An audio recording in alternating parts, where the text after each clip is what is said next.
شہر میں جہاں کے صرف ایک کنویں کے علاوہ نبی پاک صلی اللہ علیہ وسلم نے کہیں سے پانی پینے اور کسی دوسری شے کھانے سے منع فرمایا ہے۔ دوستو، پرانی امتوں پر آنے والے عذاب اور ان کی سرکشی اور نافرمانی کے بارے میں اللہ تعالیٰ نے واضح الفاظ میں بتایا ہے اور امت محمدیہ کو اس بات کی تنبیہ کی ہے کہ سرکش اور مغرور قوموں کا انجام کیسا ہوا کرتا تھا۔ عالمی تاریخی اور قدیم ورثے کو محفوظ رکھنے والے ادارے یونیسکو کی فہرست میں شامل یہ شہر الاولیٰ نامی علاقے میں موجود ہے۔ ماہرین آثار قدیمہ کے مطابق اس شہر میں دریافت کی جانے والی تعمیرات نہایت ہی حیرت انگیز اور عقل انسانی کو دنگ کر دینے والی ہیں۔ یہاں رہنے والے لوگوں نے سخت اور پتھریلے بڑے بڑے پہاڑوں کو تراش کر اپنے گھر اور محلات تعمیر کر رکھے تھے۔ اس طرح کی رہائشی تعمیرات پھر دوبارہ کوئی قوم نہ کر سکی، یہاں تک کہ آج کے اس جدید دور میں بھاری مشینری کے ساتھ بھی اس طرح سے پتھریلے پہاڑوں کا سینہ چاک کر کے ان کے بیچ نہایت باریک بینی سے محلات تعمیر کرنا انتہائی کٹھن اور ناممکن سا لگتا ہے۔ ماہرین کا کہنا ہے کہ یہ قوم اپنی ثقافت سے بہت ہی ذہین اور سائنسی علوم کی ماہر لگتی تھی۔ یہ علاقہ کبھی سرسبز و شاداب ہوا کرتا تھا، جہاں وافر مقدار میں اناج اور دیگر فصلیں ہوا کرتی تھی۔ اس شہر کا نام الحجر ہے اور یہ سعودی عرب میں عالمی تاریخی ورثے کے طور پر بھی جانا جاتا ہے۔ اس شہر میں ایک ایسی مغرور قوم آباد تھی جو خود کو انتہائی طاقتور مانتی تھی اور اپنے گھمنڈ میں اللہ کی شدید نافرمانی کی مرتکب ہوئی تھی۔ یہ قوم سمود تھی۔ اس قوم کے لوگوں کی عمریں کافی لمبی ہوا کرتی تھیں۔ ہیرے جواہرات اور دیگر قیمتی دھاتیں ان کے پاس موجود تھیں۔ بے پناہ دولت اور عیش و عشرت نے انہیں سخت غفلت میں ڈال دیا تھا۔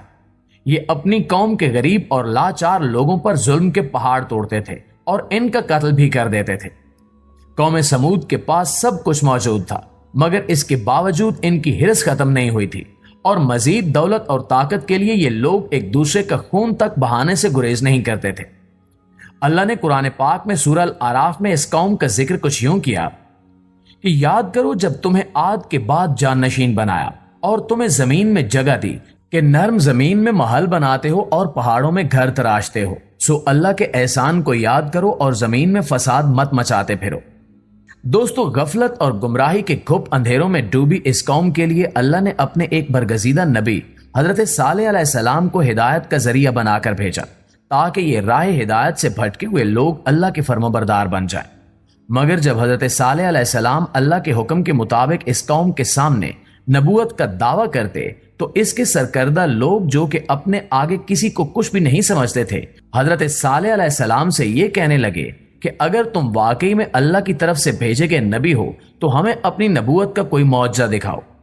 انہوں نے اللہ کے نبی حضرت صالح علیہ السلام سے کہا کہ اگر تم واقعی سچے نبی ہو تو قریب میں واقع چٹان سے ہمیں ایک اونٹنی پیدا کر کے دکھاؤ، جس پر حضرت صالح علیہ السلام نے اللہ تعالیٰ سے دعا کی، جس کے بعد نبی صالح علیہ السلام کے معجزے کے طور پر اللہ کے حکم سے اس جگہ سے ایک اونٹنی پیدا ہوئی۔ اللہ کی شان دیکھیں کہ اس اونٹنی نے ایک بچے کو بھی جنم دیا۔ یہ حضرت صالح علیہ السلام کا معجزہ نبوت تھا، جسے دیکھ کر قوم سمود کے اکثر لوگ حضرت صالح علیہ السلام پر ایمان لے آئے اور اللہ کے حکم کے تابع ہو گئے۔ مگر اب بھی بعض لوگ اس قوم کے ایسے تھے جو اپنی طاقت کے نشے میں بری طرح سے ڈوبے ہوئے تھے اور اس معجزے کے بعد بھی ایمان نہ لائے، بلکہ اپنی سرکشی اور نافرمانی پر ڈٹے رہے۔ حضرت صالح علیہ السلام کے معجزے کے بعد ان کی اونٹنی اسی قوم کے ساتھ رہنے لگی، مگر مغرور لوگوں سے یہ بات برداشت نہ ہوئی اور ان کی قوم کے دو بدبخت لوگوں نے اس اونٹنی کو قتل کر دیا۔ ان کی اس درجہ ہٹ دھرمی اور نافرمانی پر اللہ نے اپنی ناراضگی کا شدت سے اظہار کیا، اور پھر ایک دن رات کے وقت جب سب غفلت کی نیند سو رہے تھے، ان پر ایک شدید زلزلے کی صورت میں عذاب نازل ہوا۔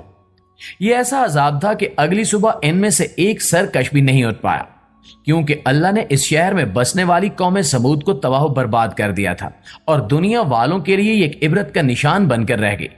اور یہی وجہ ہے کہ ہمارے پیارے نبی پاک صلی اللہ علیہ وآلہ وسلم نے اس جگہ پر جا کر ٹھہرنے سے منع فرمایا ہے۔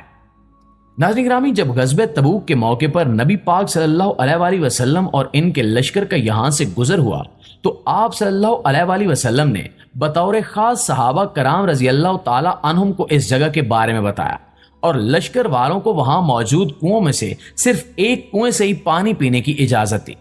یہ وہی کنواں تھا جس سے حضرت صالح علیہ السلام کی اونٹنی نے پانی پیا تھا۔